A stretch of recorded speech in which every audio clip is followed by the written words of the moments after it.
I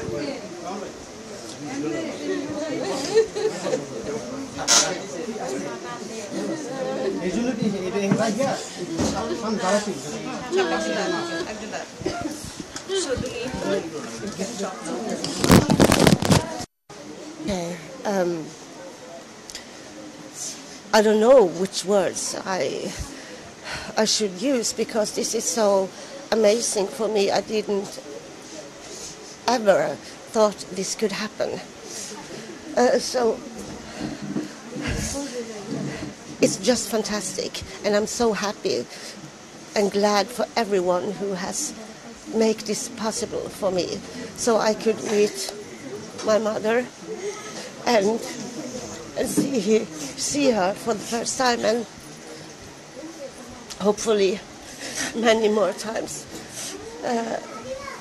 I don't know what to say. How many years you were waiting for this situation? Maybe at least 40 years. Probably more, but I don't remember. It feels like I have always missed my mother and my family here. This is a moment that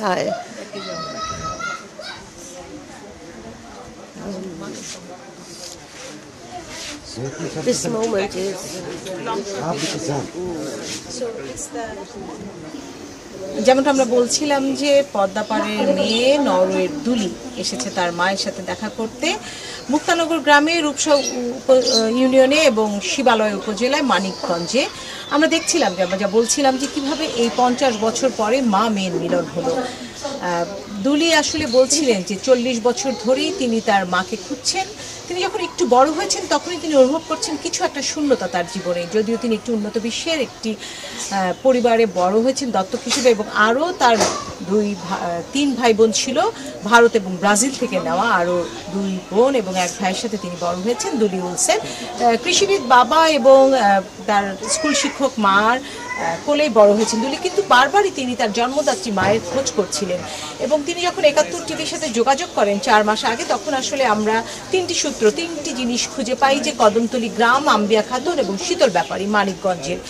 আমরা পদ্মার পাড়ে আসি এবং আমরা কদমতলী গ্রামের খোঁজ করি, কিন্তু আমরা দেখি যে 40 বছর আগেই প্রায় দুলি যখন চলে গেছেন তারপরে প্রায় 25 বছর আগে পদ্মা নদীর গর্ভে বিলীন হয়ে গেছে কদমতলী গ্রাম, এবং কদমতলী গ্রামের আশেপাশে হরিনাথপুর এবং অন্যান্য যে গ্রামগুলো ছিল তারা আসলে বলতে পারছিলেন যে হরিনাথপুর সহ অন্যান্য ইউনিয়নের যে শীতল ব্যাপারী কিংবা আম্বিয়া খাতুন নামের কাউকে খুব তারা চিনতে পারছিলেন। এবং আমরা অনেকগুলো গ্রামে ঘুরেছিলাম। এমনি সময় আমরা আসলে স্থানীয় একজন চিকিৎসক এবং একজন শিক্ষকের সাথে যোগাযোগ করি। চিকিৎসক এবং শিক্ষক যাদের সাথে আসলে এলাকার মানুষের ঘনিষ্ঠ যোগাযোগ থাকে তাদের সাথে আমরা কথা বলি, এবং তারা আমাদের সহায়তায় এগিয়ে আসে। স্থানীয় চিকিৎসক শহীদুল তিনি আসলে পরিচয় করে দেন আমাদের সাথে আরেকজন স্কুল শিক্ষক সোহেল রানার। আমরা একটু তাদের সহায়তা নিয়ে এবং একজন ইউনিয়ন মেম্বার, সাবেক ইউনিয়ন মেম্বার প্রথম শীতল ব্যাপারী নামটিকে স্মরণ করতে পারেন। এরপরই আসলে খোঁজ পড়ে যে এই শীতল ব্যাপারীর এই নদী ভাঙনের পর কোথায় গিয়ে বাসস্থান গেড়েছেন এবং কোথায় বা আছেন আম্বিয়া খাতুন। তারপরে স্কুল শিক্ষকের সহায়তায় আমরা তার ছাত্রী দাদি একই সাথে বিভিন্ন বাজার ঘাটে কথা বলি বর্ষিয়ান মানুষদের সাথে, এবং তারা একসময় সন্ধান দিতে পারে যে এর থেকে অনেক দূরে প্রায় 15 কিলোমিটার দূরে একটি গ্রামে মুক্তানগর গ্রামে এসে বাসস্থান গেড়েছেন আম্বিয়া খাতুন এবং শীতল ব্যাপারী। এবং শীতল ব্যাপারী পরলোক গমন করেন, তিনি মারা যান আরও প্রায় 35 বছর আগে। ইতিমধ্যেই আম্বিয়ার আরও 2জন সন্তান জন্মগ্রহণ করেছে, মানে দুলির আরও 2 ভাই বোন আছেন, এবং দুলির বোনের বাড়িতেই আসলে এখন দুলির মা আম্বিয়া খাতুন অবস্থান করছে। আমরা একটু যদি ছোট করে স্থানীয় চিকিৎসক শহীদুলের কাছে জানতে চাই যে তার কাছে আমরা সহায়তা চেয়েছিলাম, তিনি কেন আমাদেরকে স্কুল শিক্ষকের কাছে পাঠিয়েছিলেন এবং তিনিও কীভাবে সহায়তা করেছেন আমাদের। ধন্যবাদ। আমি প্রথমত 71 টেলিভিশনের টিম তাদেরকে আমি ধন্যবাদ জানাচ্ছি যে একটা ভালো কাজের সাথে সম্পৃক্ত হতে আমাকে স্মরণ করেছেন। আমি প্রথমত চিন্তা করলাম যে এই এলাকায় কারা সবচেয়ে অন্যান্য ব্যক্তিবর্গের সাথে মিলেমিশে কাজ করেন। তাদের মধ্যে অন্যতম হচ্ছে আমাদের এখানে যারা স্কুল টিচার আছেন, তারা স্কুলের বাচ্চাদের গার্জিয়ানদের সাথে ভালো সম্পর্ক, মেম্বার চেয়ারম্যানদের সাথে ভালো সম্পর্ক। তাদের মধ্যে আমাদের একজন রোগী সোহেল রানা ভাই, তাকে স্মরণ করলাম।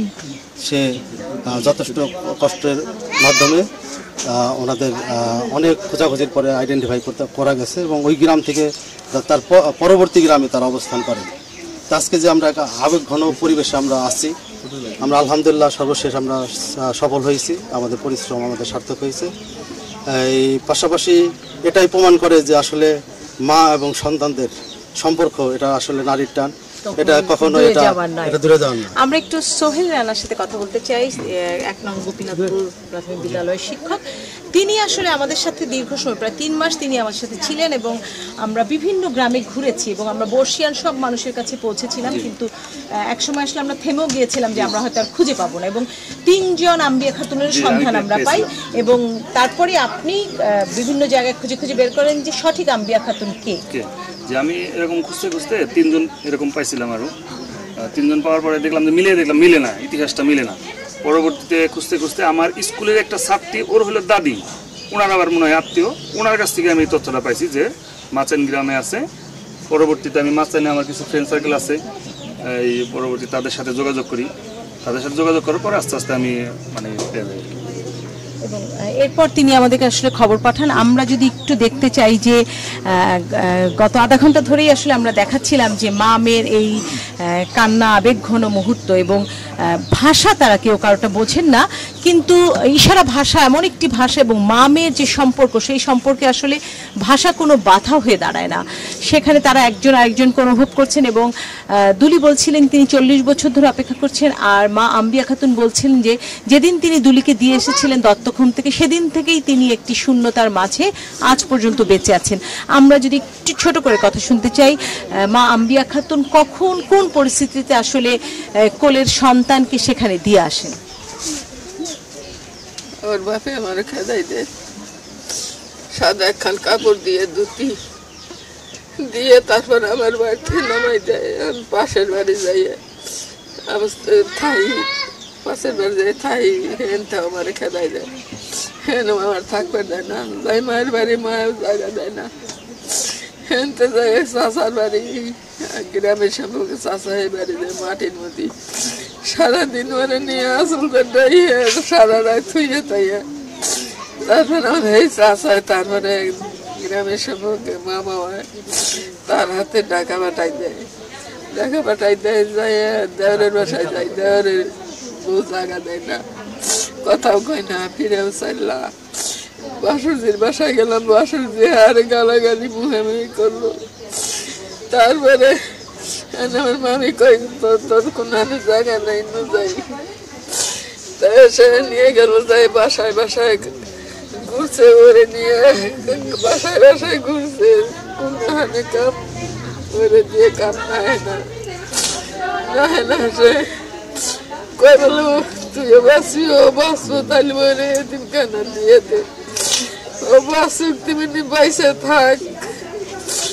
তারপরে আমি তো আমার হে মামার হাতে যাই, তার এদিন কেন দিয়ে আসি। আমার তো একটা চাচা নাই, ভাই নাই, বাপ নাই, কেউ ছিল না, আমার পাশে খারাই না মানুষ আছিল না, খোঁজারও মানুষ আছিল না। আবার দেখতে যান পরে তাকে দেখতে তো চাই সবসময়, আমি চাই যে আমার সামনে থাক, কিন্তু সামনে 15 দিন পরে আবার যাই, আমি যাই কোলে নিবে যাই, কোলে নিবে দেয় না, কোলে নিবে দেয় না। তারপরে যাই, তারা হেসে নিয়ে এক বাসায় কামে দেয়, সে বাসায় 1 বছর কাম করি, একটা পয়সাও দেয় নাই। তারপরে আবার ওর বাবা যায় খুঁজে, তারপরে খুঁজে আনে।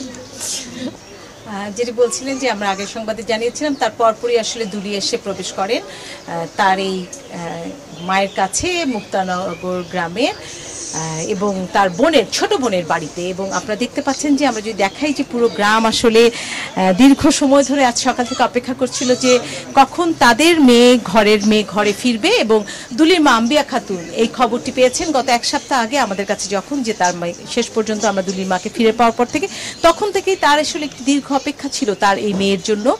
এবং তাদের দুজনেই যেটি বলছিলেন সে একটি আবেগঘন দৃশ্যের অবতারণা হয়েছিল এখানে। ভাষার দূরত্ব ঘুচে গিয়েছিল, ৭,০০০ মাইলের যে দূরত্ব সেটিও ঘুচে গিয়েছিল, দুই মহাদেশ এক হয়ে গিয়েছিল এবং দুই মহাদেশের আসলে যে দূরত্ব সেটিও ঘুচে গেছে 50 বছরে। দুলি বলছিল যে আজকের এই দিনের জন্য তার 40 বছরের অপেক্ষা। অন্যদিকে মা আম্বিয়া বলছিলেন যে যেদিন দুলিকে দিয়ে এসেছিলেন সেদিন থেকে তার এই দীর্ঘ সময়ের অপেক্ষা ছিল। সন্তান হারানোর বেদনা কাউকে আসলে বোঝানো যায় না। এবং আমরা যদি ছোট্ট করে একটু দুলির অনুভূতি এবং তার মায়ের অনুভূতি শুনতে চাই যে দুলির কেমন লাগছিল। I'm feeling very blessed right now. And that's everything I feel. I don't know. It's amazing that I found her and can sit here and hold her and can feel her arms around me and I can feel the love. A love I never have felt before. আমরা একটু দুলির মা আম্বিয়া খাতুনের কথা শুনতে চাই যে মেয়েকে জড়িয়ে ধরে তার কেমন লেগেছিল এবং তিনি কি কখনো ভেবেছিলেন যে এই মেয়েকে তিনি আর কোনোদিন দেখতে পাবেন? আমি তো মনে করছিলাম আরো দেখতে পাব না, জড়াই ধরে না আমার খুব ভালো লাগছে, খুব শান্তি পেয়েছি। তো থাকবো কোন দেশে আর আমি থাকবো কোন দেশে, কোন সময় মারা যাবো তার খবর নেই।